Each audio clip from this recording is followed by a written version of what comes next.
नमस्कार। इस वीडियो में हम पढ़ेंगे रेखिक प्रोग्रामन से संबंधित समस्याओं को गणितीय विधि से हल करना। कक्षा 11वीं में हम लोग पढ़ चुके हैं रेखिक असमीकाओं के निकाय को ग्राफीय विधि द्वारा हल करना। तो आइए इसी की पुनरावृत्ति करते हैं और इसके पश्चात हम लोग रेखीय प्रोग्रामन के प्रश्नों को हल करने की स्थिति में आ पाएंगे। तो आइए कुछ प्रश्न जो हमने कक्षा 11वीं में पढ़े हैं और इस बार भी उनका रिवीजन कर लेते हैं। तो आइए देखते हैं। सबसे पहला प्रश्न है हमारे सामने, निम्न अवरोधों के अंतर्गत z is equal to -3x plus 4y का न्यूनतमीकरण करना है। यानी इस फलन z is equal to -3x plus 4y का सबसे न्यूनतम मान ज्ञात करना है और शर्तें दी हुई है हमें x प्लस 2y का मान 8 से कम हो, 3x प्लस 2y का मान 12 से कम हो, x और y दोनों धनात्मक हो। तो इस तरह के प्रश्नों को हल करने के लिए जो हमारी विधि रही है वो ये रही है कि हम इन प्रश्नों को में जो ये क्षेत्र दिए हुए हैं, जो असमीकाएं दी हुई है जो एक क्षेत्र को निरूपित करती है, उनको सबसे पहले हम आलेखित करते हैं। तो आलेखित करने के लिए इस असमीका के संगत हम सरल रेखा, तो मान लीजिए कि ये वाली असमीका x plus 2y less than 8, इसको यदि हम फर्स्ट से निरूपित करें और इसको सेकंड से निरूपित करें, तो फर्स्ट के संगत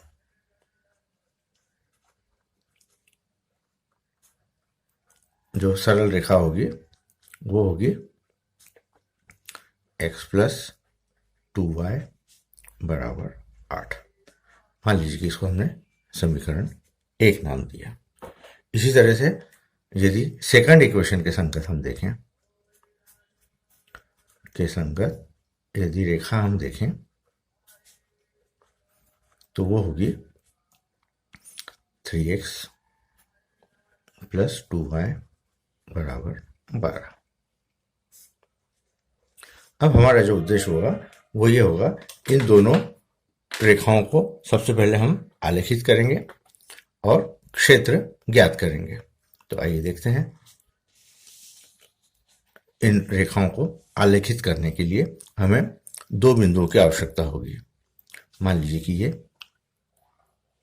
y अक्ष है और ये x अक्ष है। तो सबसे पहले हम दो बिंदु ज्ञात करते हैं रेखा 1 पर। तो रेखा 1 पर दो बिंदु हम किस तरह से ज्ञात कर सकते हैं, यदि हम x और y के मान निकालें। तो यदि x का मान हम 0 रखें, इस समीकरण में x का मान 0 रखें, तो y का मान हमें प्राप्त होगा 2y इज इक्वल टू 8, यानी y इज इक्वल टू 4। और इसी तरह से यदि हम y का मान 0 रखें तो x का मान हमें प्राप्त होगा 8। तो इसका अर्थ हुआ कि एक बिंदु तो हमें प्राप्त हो गया 0 4, एक बिंदु a बिंदु जिसको हम कह रहे हैं वो 0 4 प्राप्त हो गया और b बिंदु प्राप्त हो गया 8 0। तो इन बिंदुओं को हम आलेखित करेंगे। मान लीजिए कि ये 1 2 3 4। तो ये वाला जो बिंदु है ये बिंदु A है और इसी तरह से y अक्ष पर बिंदु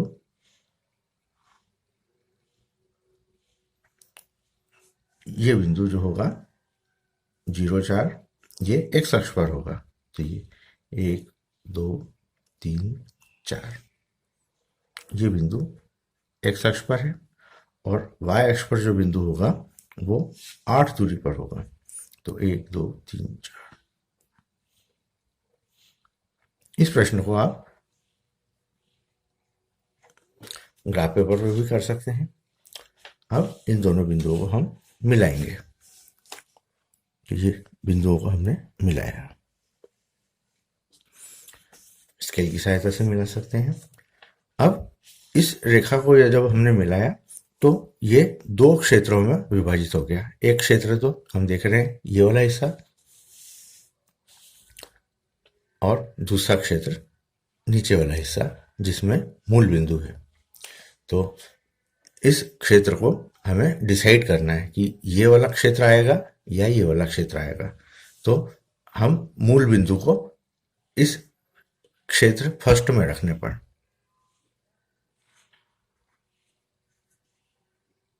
असमिका 1 में रखने पर, तो असमिका 1 हमारे पास में है x प्लस 2y छोटा है 8 से। तो यदि हम x के स्थान पर 0, y के स्थान पर 0 रखें तो हम देख रहे हैं 0 प्लस 2 इंटू 0 छोटा है या बराबर है 8 से, और 0 छोटा है 8 से सत्य है। इसका मतलब अभीष्ट क्षेत्र में मूल बिंदु आएगा, इसलिए फर्स्ट में मूल बिंदु स्थित है। तो यहां पर हम ये वाला हिस्सा लेंगे जिसमें मूल बिंदु है, तो इसको हम रेखांकित कर देते हैं।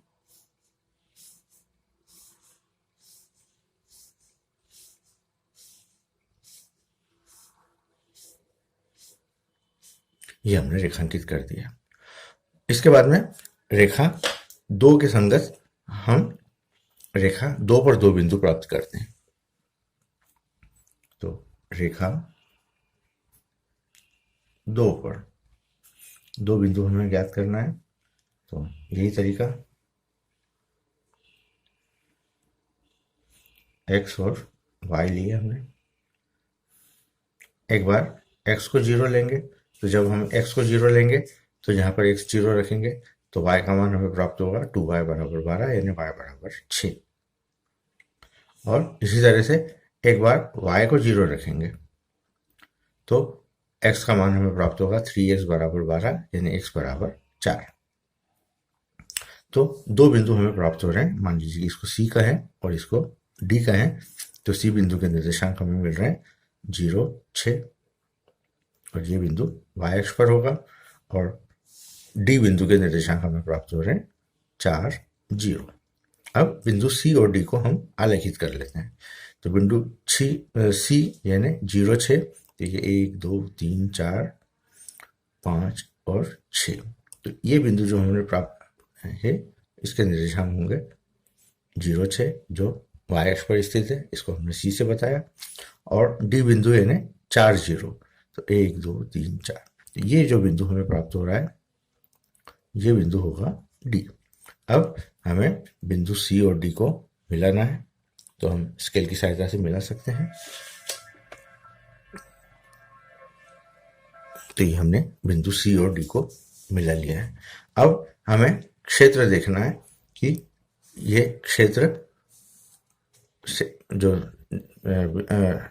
असमिका 2 के द्वारा निर्धारित है उसमें किस तरफ है, मूल बिंदु वाली तरफ है या दूसरी तरफ है। तो यहां पर भी हम 0, 0 को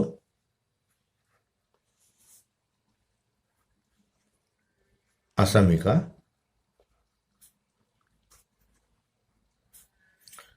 सेकंड में रखने पर,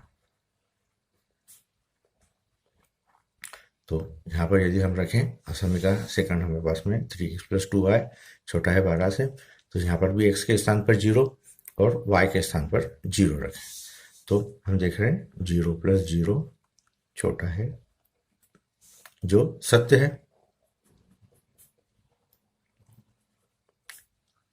इसका अर्थ ये हुआ कि मूल बिंदु इस तरफ है, तो इसलिए सेकंड क्षेत्र में मूल बिंदु स्थित है।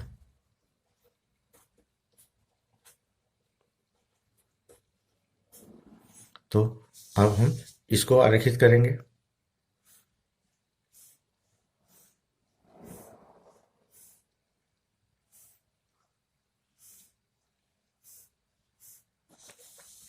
अब हम ये देखेंगे कि ऐसा क्षेत्र जिसमें दोनों क्षेत्र आ रहे हैं, यानी लाल वाली रेखाएं भी हमें दिख रही है और नीली रेखाएं भी दिख रही है, तो हम और साथ ही वो प्रथम चतुर्थांश में होना चाहिए।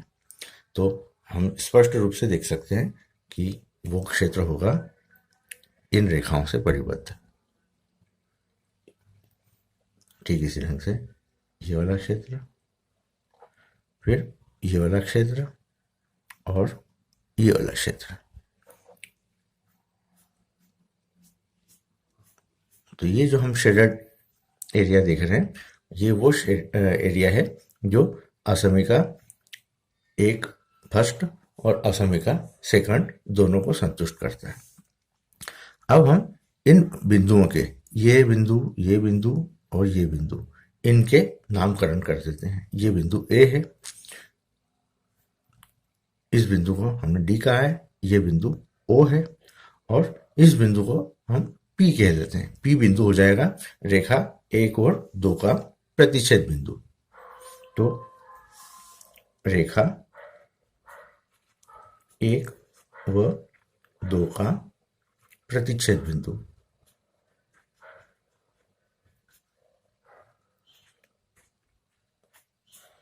पी होगा, और इस बिंदु पी के हमें निर्देशांक ज्ञात करना है। तो निर्देशांक ज्ञात करने के लिए हम रेखा 1 और रेखा 2 को हल करेंगे। तो हल करने के लिए हम रेखा 1 में से 2 को या 2 में से 1 को घटाएंगे। तो समीकरण 2 में से 1 घटाने पर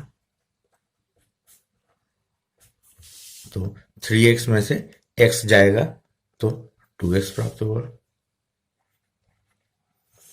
2y में से 2y जाएगा तो कट जाएंगे आपस में, और 12 में से 8 जाएंगे तो 4। तो 2x बराबर 4, इसलिए x बराबर 2 हमें प्राप्त हो रहा है। यानी ये बिंदु के निर्देशांक हमें प्राप्त हो गए 2।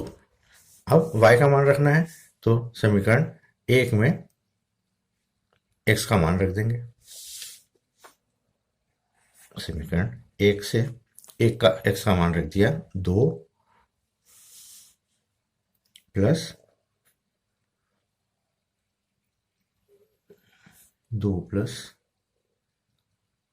2y बराबर 8। तो y बराबर हो जाएगा 8 में से 2 गए 6, तो y बराबर 3। तो प्रतिच्छेद बिंदु के निर्देशांक हमने ज्ञात कर लिए, वो होंगे 2, 3। अब इस तरह से हमारे पास में सभी बिंदुओं के निर्देशांक प्राप्त हो गए जो शीर्ष बिंदु है। ये 0, 0 है, ये बिंदु डी है जिसके निर्देशांक हम ज्ञात कर चुके हैं 4, 0। ये बिंदु पी है जिसके निर्देशांक हमने ज्ञात कर लिए हैं 2, 3, और ये बिंदु ए है। बिंदु ए के निर्देशांक हमने ज्ञात किए हैं 0, 4। अब इन चारों बिंदुओं पर हमें इस फलन का मान ज्ञात करना है, z का मान ज्ञात करना है। तो हम एक टेबल बना लेते हैं।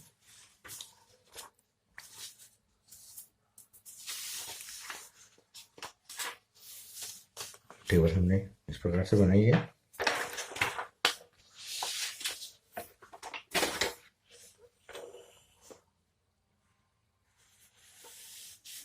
यहां पर हम ले लेंगे बिंदु और यहां ले लेंगे हम z का मान। z बराबर -3x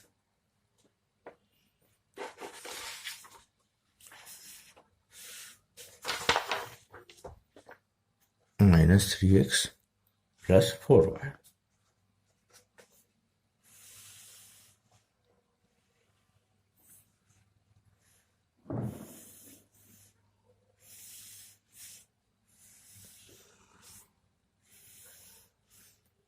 और इन बिंदुओं पर हमें ज्ञात करना है, एक तो मूल बिंदु जिसके निर्देशांक है 0, 0, एक बिंदु डी जिसके निर्देशांक है 4, 0, एक बिंदु है पी जिसके निर्देशांक है 2, 3, और बिंदु ए जिसके निर्देशांक हैं 0, 4। इन 4 बिंदुओं पर हम z का मान ज्ञात करेंगे। तो जब यहाँ पर हम x का मान 0 और y का मान 0 रखेंगे तो z का मान हमें 0 प्राप्त होगा। यहाँ पर जब हम d का मान x का मान 4 और y का मान 0 रखेंगे तो 4 गुणित -3 z का मान हमें प्राप्त होगा -12।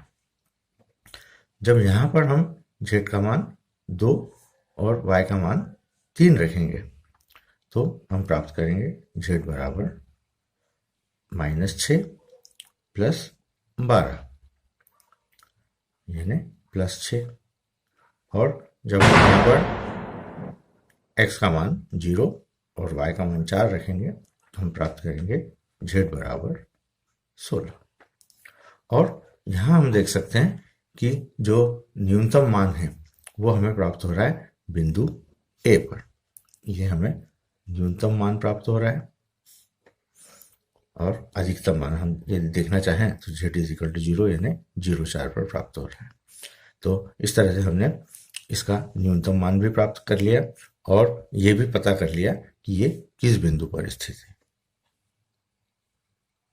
प्रश्न हमारे सामने है जिसमें ये कंडीशंस दी हुई है, कंस्टेंट्स दिए हुए हैं और इनके अंतर्गत z बराबर 5x + 10y का न्यूनतमीकरण और अधिकतमीकरण यानी न्यूनतम मान और अधिकतम मान हमें ज्ञात करना है।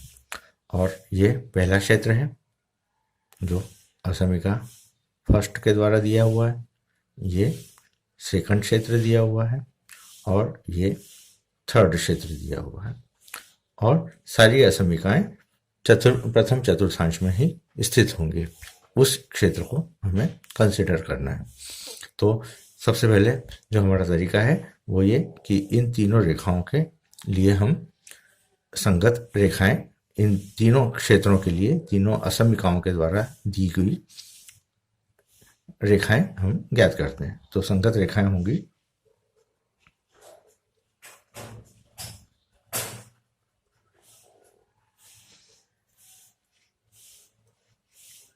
x + 2y बराबर 120। मान लीजिए इसको समीकरण 1 से व्यक्त किया। दूसरी रेखा x + y बराबर 60, इसको समीकरण 2 से व्यक्त किया। और x - 2y बराबर 0, इसको 3 से व्यक्त किया। अब हमारा उद्देश्य है इन तीनों रेखाओं को आरेखित करना और उसके बाद में क्षेत्र को निश्चित करना। तो हम इनको आरेखित करने के लिए x अक्ष और y अक्ष पर इसको तय करते हैं, इसकी स्थिति।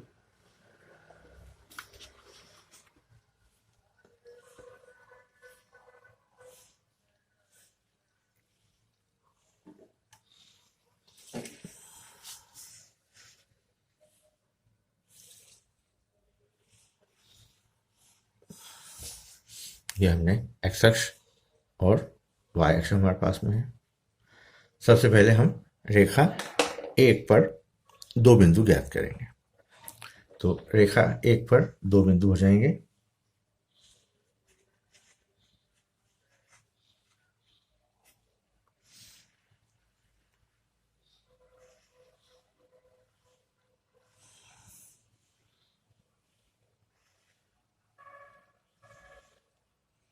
ये x, ये y। यदि हम x का मान 0 रखें तो y का मान हमें प्राप्त होगा 60। और यदि y का मान 0 रखें तो x का मान हमें प्राप्त होगा 120। तो बिंदु A हमें प्राप्त हो जाएगा 0, 60 और बिंदु B प्राप्त हो जाएगा 120, 0। इसी तरह से रेखा 2 पर हम यदि प्राप्त करें 2 बिंदु, तो रेखा 2 पर 2 बिंदु होंगे,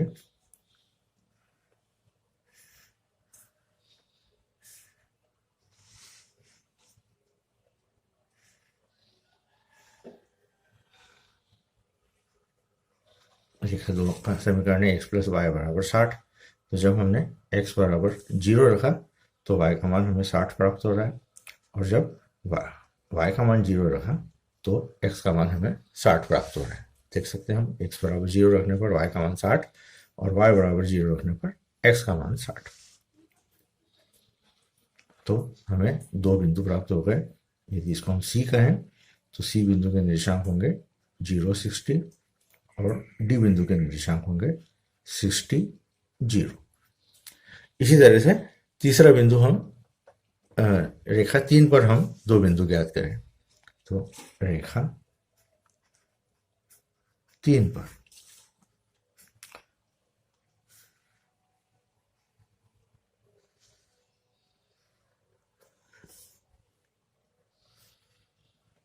ये x और ये y, रेखा 3 हमारे सामने है x माइनस 2y बराबर 0। तो x बराबर 0 रखें तो y भी 0 मिल रहा है, लेकिन ये रेखा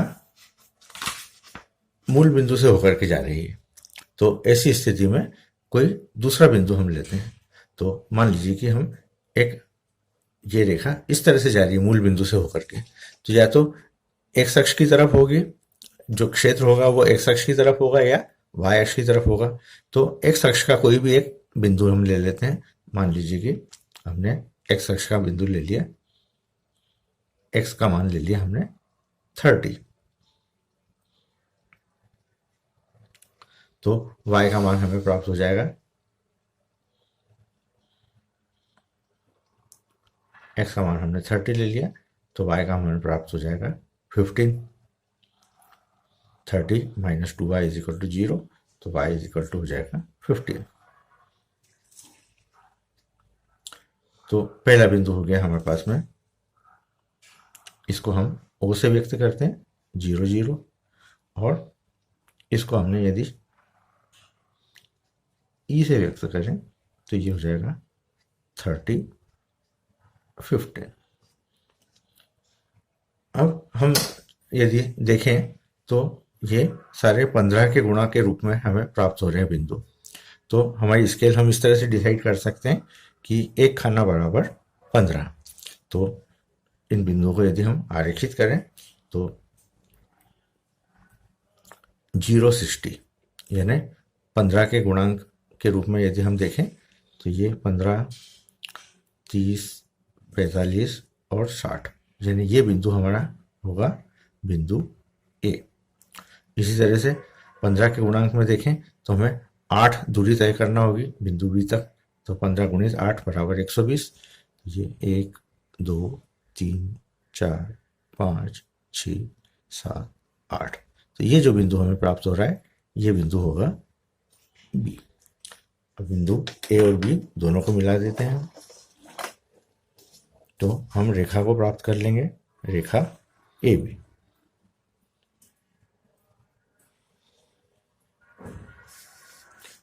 इसी तरह से रेखा 2 को हमें प्राप्त करना है। ये रेखा 1 है। रेखा 2 को प्राप्त करने के लिए हमें बिंदु सी और डी को आलेखित करना है। तो बिंदु सी यानी 60 दूरी पर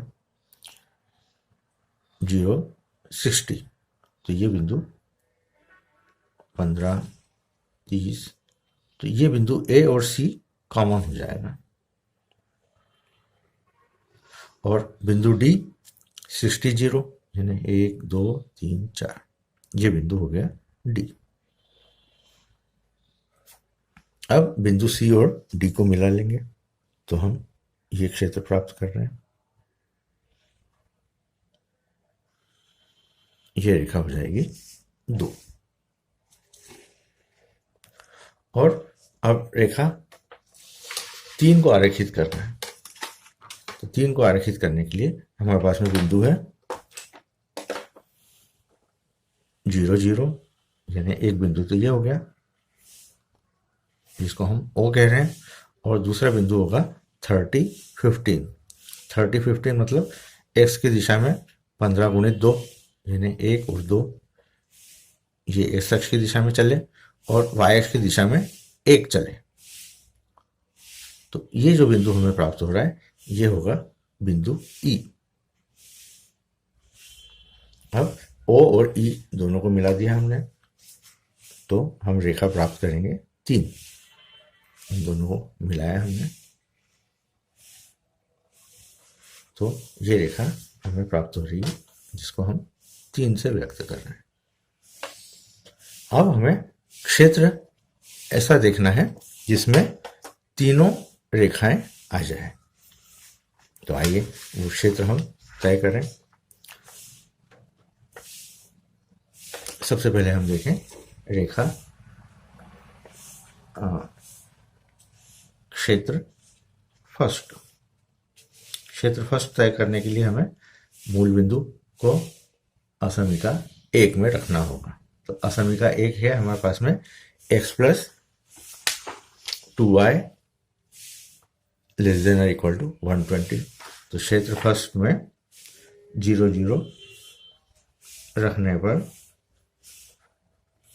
हमें प्राप्त होगा 0 प्लस 0 छोटा है 120 से, जो सत्य है। इसका मतलब क्षेत्र फर्स्ट में मूल बिंदु आएगा।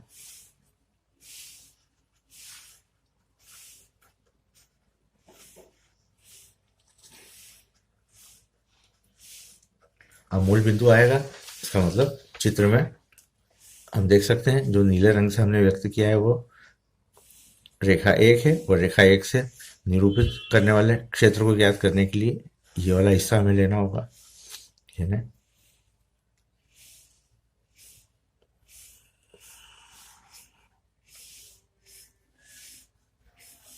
ये हिस्सा हम देख रहे हैं। फिर क्षेत्र 2 को हमें तय करना है, तो क्षेत्र 2 को हमने ग्रीन कलर से बताया है। तो क्षेत्र 2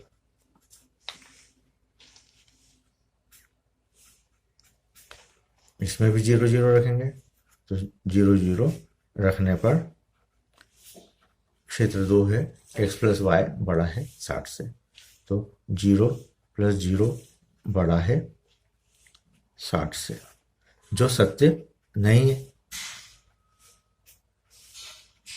इसका मतलब क्या हुआ कि मूल बिंदु क्षेत्र में नहीं है।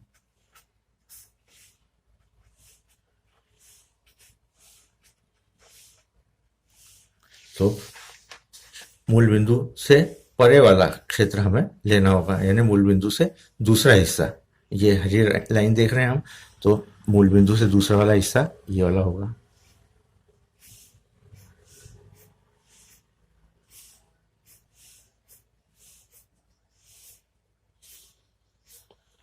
ये हमने मूल बिंदु से दूसरा वाला हिस्सा ले लिया।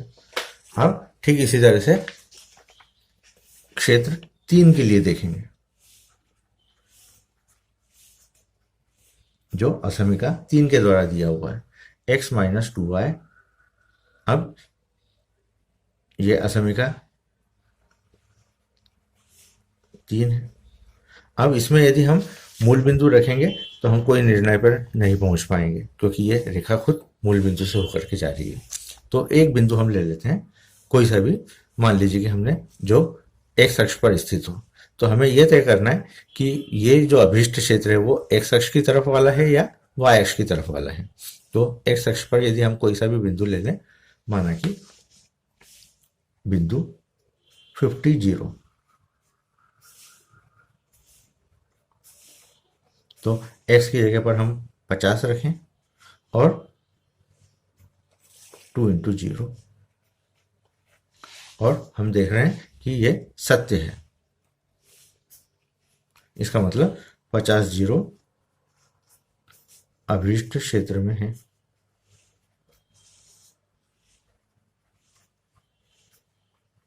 तीन में है, तो ये 50 0 यहाँ पर कहीं आएगा, 1 2 15, 30, 45 यहाँ पर कहीं आएगा।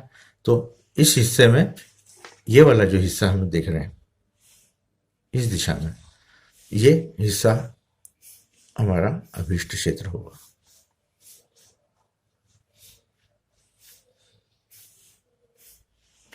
अब हम आसानी से देख सकते हैं कि वो हिस्सा जिसमें तीनों रंग की रेखाएं आ रही है, वो हिस्सा आप देख सकते हैं कि ये तीनों रंग की रेखाएं इस हिस्से में आ रही है।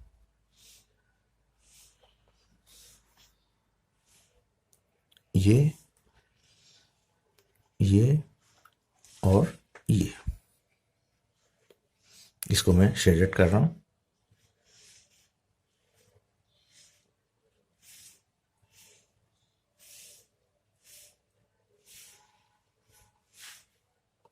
तो ये जो हमारा है अभीष्ट क्षेत्र, ये हमें ज्ञात करना है। अब ये अभीष्ट क्षेत्र के जो शीर्ष के बिंदु हैं वो हमें ज्ञात करना है। तो यदि हम शीर्ष के बिंदुओं का नामकरण कर दें, मान लीजिए कि ये बिंदु है, इस बिंदु का नाम हम दे दें P। तो बिंदु P को हम प्राप्त करेंगे रेखा 3 और रेखा 1 के प्रतिच्छेद बिंदु से।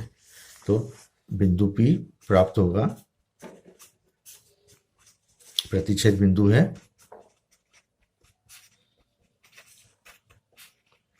रेखा 1 व 3 का। और इसी तरह से इस बिंदु को यदि हम Q नाम दें, तो बिंदु Q जो हमें प्राप्त होगा वो रेखा 2 और रेखा 3 के प्रतिच्छेद से प्राप्त होगा। हम देख सकते हैं ये रेखा 2 है और ये रेखा 3 है। तो बिंदु Q प्राप्त होगा, प्रतिच्छेद बिंदु है रेखा 2 और 3 का। इसका अर्थ ये हुआ कि यदि हमें बिंदु P ज्ञात करना है तो रेखा 1 और 3 को हल करेंगे, और बिंदु Q ज्ञात करने के लिए रेखा 2 और 3 के समीकरण को हल करेंगे। तो आइए हम सबसे पहले बिंदु P ज्ञात करते हैं। तो बिंदु P के निर्देशांक हमें ज्ञात करना है। तो रेखा 1 और 3 की मदद लेंगे हम। रेखा 1 हमारे पास में है x प्लस 2y बराबर 1, और रेखा 3 है x माइनस 2y बराबर 0। तो 1 और 3 को हमें हल करना है, यानी समीकरण 1 और 3 को जोड़ने पर। तो 1 प्लस 3 को हमने ऐड किया, तो जोड़ने पर हम देख सकते हैं ये 2y से 2y कैंसिल हो जाएगा, और x और x मिलकर के 2x बराबर 120।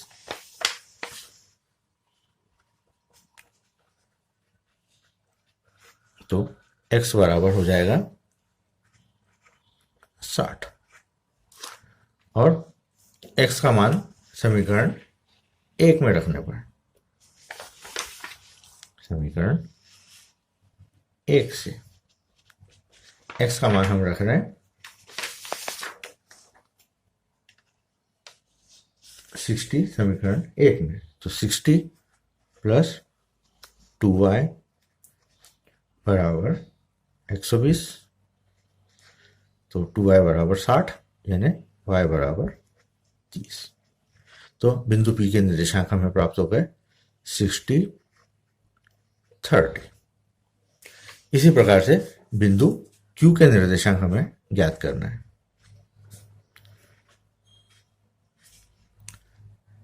ये हमने बिंदु P के निर्देशांक ज्ञात कर लिए। अब बिंदु Q के निर्देशांक, तो बिंदु Q के लिए हमें समीकरण 2 और 3 को हल करना है।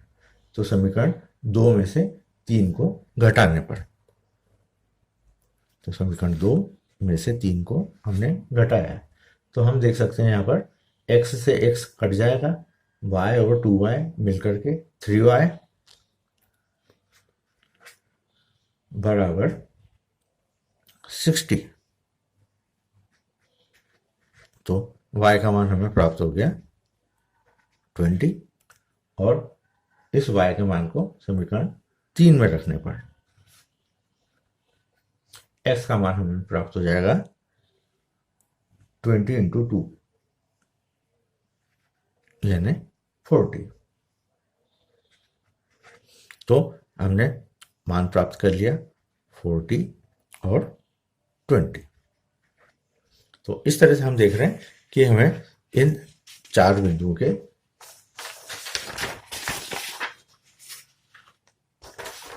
डी, बी, पी, क्यू इनके मान हमें प्राप्त हो गए। तो वो हम इस हमारे टेबल में उसको बना देते हैं। तो हमारा जो अभिष्ट बिंदु होंगे वो होंगे, तो मूल बिंदु 0 0, फिर बिंदु डी, और बिंदु डी के निर्देशांक हम जानते हैं 60 0 है।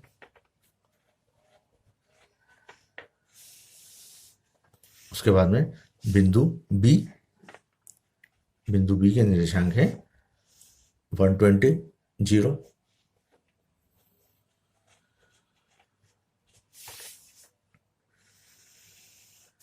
और उसके बाद में ओ की आवश्यकता नहीं है, तो ये ओ को हमने हटा दिया है।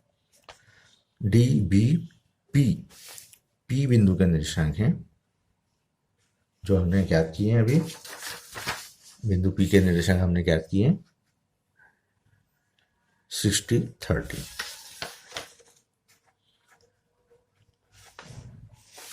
और बिंदु क्यू के निर्देशांक ज्ञात किए हैं। बिंदु क्यू के निर्देशांक हमने ज्ञात किए हैं 40 20, ये हम देख सकते हैं यहाँ पे। तो ये 40 20। और यहाँ पर हम लेंगे हमारा z बराबर है यहाँ पर 5x प्लस 10y।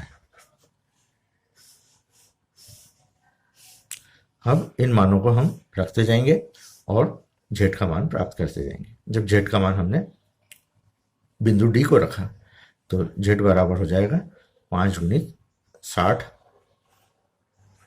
और y की जगह 0 रखा तो 0 यानी 300। फिर बिंदु b को रखा तो x के स्थान पर हम 120 रख रहे हैं और y के स्थान पर 0 रख रहे हैं, तो 120 गुणित 5 गुणित 120 600। फिर x के स्थान पर 60 यानी 5 गुणित 60, और y के स्थान पर 30 10 इंटू 30। इसको हल करें तो 60 गुणित 5 300 और 300, ये भी हमें 600 प्राप्त हो रहा है। और जब हम z का मान 40 20 रखें यानी 5 गुणित 40 और y का मान 10 इंटू 20, तो ये हम प्राप्त कर रहे हैं 200 और 200 400। अब हम स्पष्ट रूप से देख सकते हैं कि ये दो मान हमें अधिकतम प्राप्त हो रहे हैं। ये अधिकतम वाले बिंदु हैं,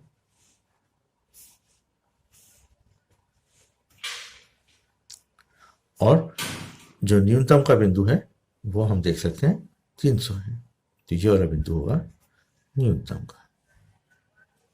तो इस तरह से हमने इस प्रश्न में अधिकतम मान भी प्राप्त कर लिए, किन बिंदुओं पर अधिकतम है और किन बिंदुओं पर न्यूनतम है। तो इस ढंग से हम सारे प्रश्नों को हल करके देख सकते हैं। तो सारे प्रश्न आप इसी ढंग से हल करके देखें। धन्यवाद।